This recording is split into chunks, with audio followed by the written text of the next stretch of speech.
అన్నమయ్య జిల్లా పీలేరు పట్టణంలోని వ్యవసాయ మార్కెట్ యార్డులో స్త్రీశక్తి విజయోత్సవ కార్యక్రమానికి ఆయన ముఖ్య అతిథిగా పాల్గొన్నారు. ఈ సందర్భంగా ఆయన మాట్లాడుతూ ఎన్నికల్లో ఇచ్చిన మాట ప్రకారం సూపర్ 6 పథకాల్లో వృద్ధులు, వితంతువులకు పెన్షన్ పెంపు, ఏడాదికి ఉచితంగా 3 గ్యాస్ సిలిండర్లు, తల్లికి వందనం, రైతులకు అన్నదాత సుఖీభవ, ఆర్టీసీ బస్సుల్లో మహిళలకు ఉచిత ప్రయాణం 5 పథకాలు అమలు చేసి రాష్ట్రంలో సంచలనం సృష్టించారని అన్నారు.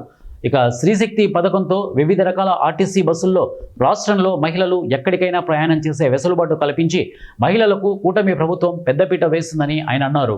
మా ప్రభుత్వము చంద్రబాబు గారి నాయకత్వంలో తెలుగుదేశం ప్రభుత్వం మనం చేశాం కాబట్టి ఈ రోజు మీ దగ్గరకు వచ్చి ధైర్యంగా మీటింగ్ పెట్టుకొని చెప్పగలుగుతున్నాం.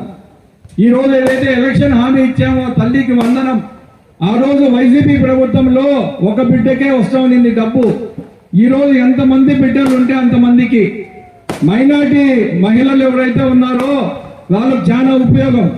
తెలుగు వాళ్ళు కూడా 2 బిడ్డలు తక్కువ ఎవరు లేరు. మైనార్టీ వాళ్ళు అయితే 3, 4 బిడ్డలు ఉన్నారు కాబట్టి ఆ పథకం చాలా ఉపయోగంగా మీకుందా లేదా తల్లి? తల్లికి వందనం. తర్వాత స్కూల్లో యూనిఫామ్ కానీ, గవర్నమెంట్ స్కూల్లో భోజనం కానీ అన్నీ కూడా ఈరోజు లోకేష్ గారి నాయకత్వంలో చాలా బాగా చేస్తున్నారు స్కూళ్ళల్లో పిల్లలకంతా కూడా. తర్వాత ఎన్టీఆర్ భరోసా మీకు గుర్తుంటుంది, 200 రూపాయల పెన్షన్ ముందు. ఈరోజు 4,000 రూపాయలు, 10,000 రూపాయలు, 5,000 రూపాయలు పెన్షన్ చేయడం జరిగింది. చంద్రబాబు నాయుడు గారు 14లో ముఖ్యమంత్రి అయిన తర్వాత 1000 రూపాయలు చేయడం జరిగింది, 200 రూపాయలు ఉండే పెన్షన్.